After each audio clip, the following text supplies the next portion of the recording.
the Pro Wrestling Hall of Fame Executive Division inductee, Wally Garbo. You can pay attention to the screen.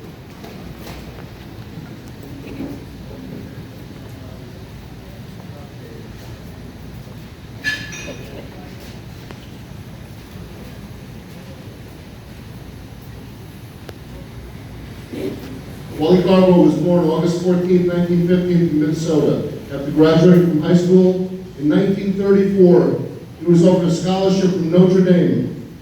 But his money was tight, he decided not to attend. Wally hung around gyms and his next door neighbor, Stan Mayslack, who became a pro wrestler.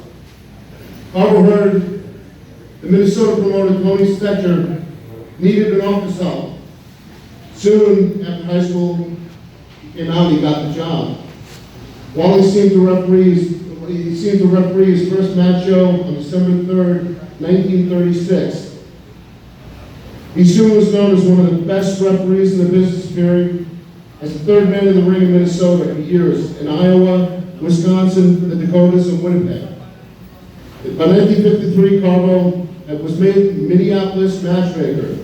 When Tony Stacker died in 1954, he increased his role with Dennis Stacker, Tony's son. Garbo and Vern Gagne bought the promotion from Denise Stacker in 1960, and the AWA was born.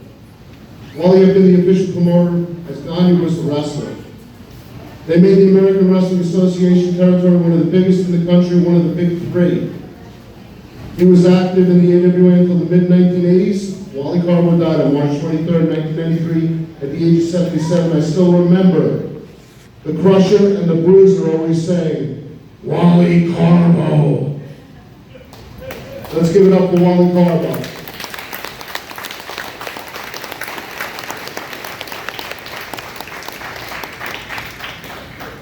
I'm here to accept the award on his behalf, so once again, give it up for Wally Garbo.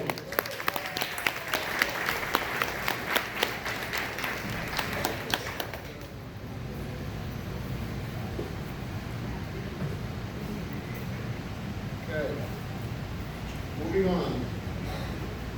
Our next recipient is from the, hold on a second. I have one of my notes. You know what? Kate wrote these notes. I read better prescriptions. Yes. It's like a doctor. Okay. Next one is Ward James Blears.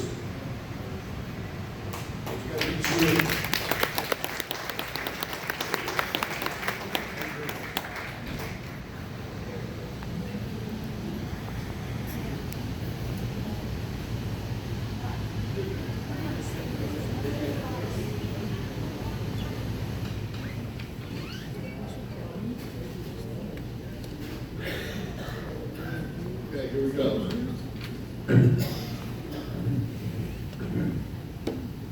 Can't see this little letter here.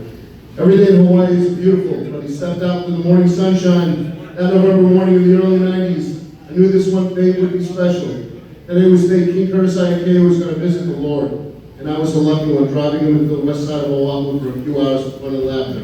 This is by Lolly Griffin. Lolly was a promoter who ran all over the South. He ran in Hawaii a lot. I worked for him before. Lolly was a big fan of Lord James Blears, worked with him. James Ranicar Blears was born on August 13, 1923 in England and died on March 3, 2016 in Honolulu. He was 92 years old. During his life, he became an American citizen and legally changed his name to Lord James Blears. Blears enlisted and ended up being a war hero during World War II. While on board a Dutch merchant ship, his ship was torpedoed by the Japanese submarine I-8 on March 26, 1944 during a voyage from Melbourne, Australia to Colombo, Ceylon. The survivors were taken prisoner by the Japanese, and the majority of the sailors were made, oh wow, this is good one. They were one by one killed, beheaded. The survivor, Blears managed to escape by leaping into the water and found his way into a lifeboat where he found 4 of the survivors and began to paddle to safety. The United States Liberty ship SS James O. Wilder. He made his name in wrestling after the war and started in 1946 until he retired from the ring in 1965. He was known as a snooty British aristocrat who wore a cape and a monocle and carried a cane. He wrestled for every major promotion in wrestling around the world and got his nickname, Tally Ho. He retired to Hawaii and became one of the great puppet masters, sending American wrestlers to all the great foreign territories. Many will remember him as the color commentator for the AWA in the 1980s on ESPN. Let's give it up for Lord James Blears. I'll give it to Lord.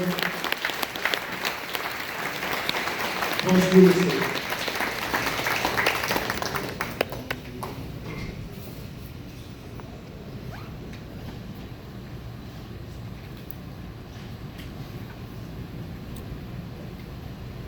Okay.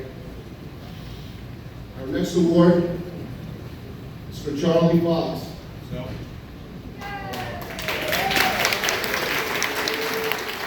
Inducting today's Leanne Schwinn, and accept also Wayne Fox, Jim Fox, and Chico Fox.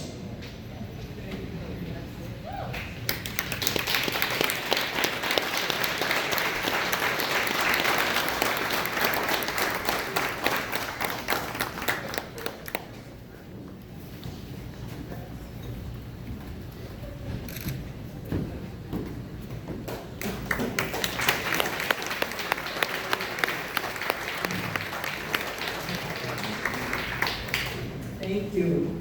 You can read in your program a lot about Charley, but I'd like to tell you some personal things about him. Charley and his wife Anna had 8 children, counting their grandchildren, great-grandchildren, and great-grandchildren. This is direct descendants of at least 175 as of today, and still counting. More than nothing.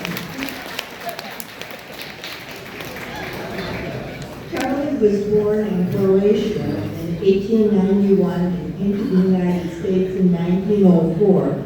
He only had a 5th grade education and never went back to school. He worked in labor at a beverage company, and the people there kind of encouraged him to wrestle. That he did. He started at the age of 19. So he wrestled for a number of years, but they also had,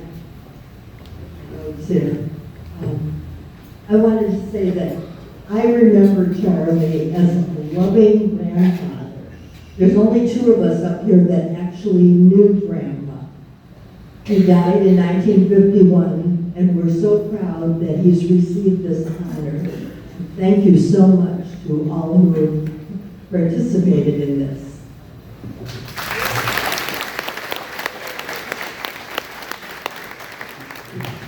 The other one who got to see grandfather when he was still alive. Unfortunately, I never got to see him wrestle because I was just a baby when he finished his career, right around 1939, 1940. He was a tough guy. You'll read in the program there that traveled with carnivals and took down guys. All comers for $1 a minute. They could stay in the ring with him. No weight limit. He was 157 pounds. So he was pretty tough. But we're grateful to the PWHF for recognizing Charley and his accomplishments for the rest of the year. Thank you.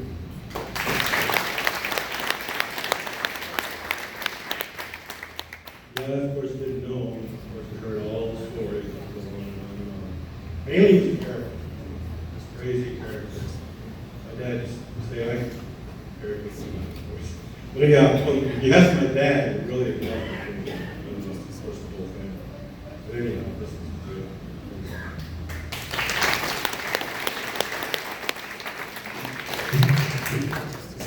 My grandpa, Charley, I never met, but he's the wrestling cop from Cleveland. And I'm his grandson, born 3 years after he died. And I know him. My dad's his 7th child, and one of his 6 sons, my dad's Charley Fox. My firstborn grandson now is Charley Fox, my oldest boy's kid. You don't think we know Charley Fox? He's in every one of us. So all of you who have family, this is wonderful what you've given to our family, because we are going to be able to take this home and tell Grandpa's story. You live forever in the love of the memories. The reason I was asked to come up here is I followed my grandpa's footsteps, and I was a cop for 40 years, retired as a police chief. And when you all talk about wrestling and toughness, I wish I was in my grandpa's era and not today. Because I can imagine him, and you heard his story, and you know they left with beaten bodies and black eyes and you name it, from just really grappling for everything. He only wanted to walk a beat with a nightstick and just do his job, protecting people like his own family. But in wrestling, he chose wrestling, even after an incident where he had to shoot one of Al Capone's top guys. He gave up his gun after that and continued wrestling. I love my grandpa. He was the greatest example through the memory of my father that I had as a police officer. So thank you all.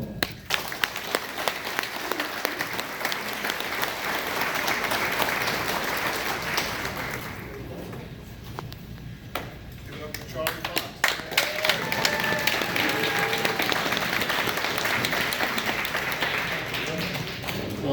Today we are graced by the President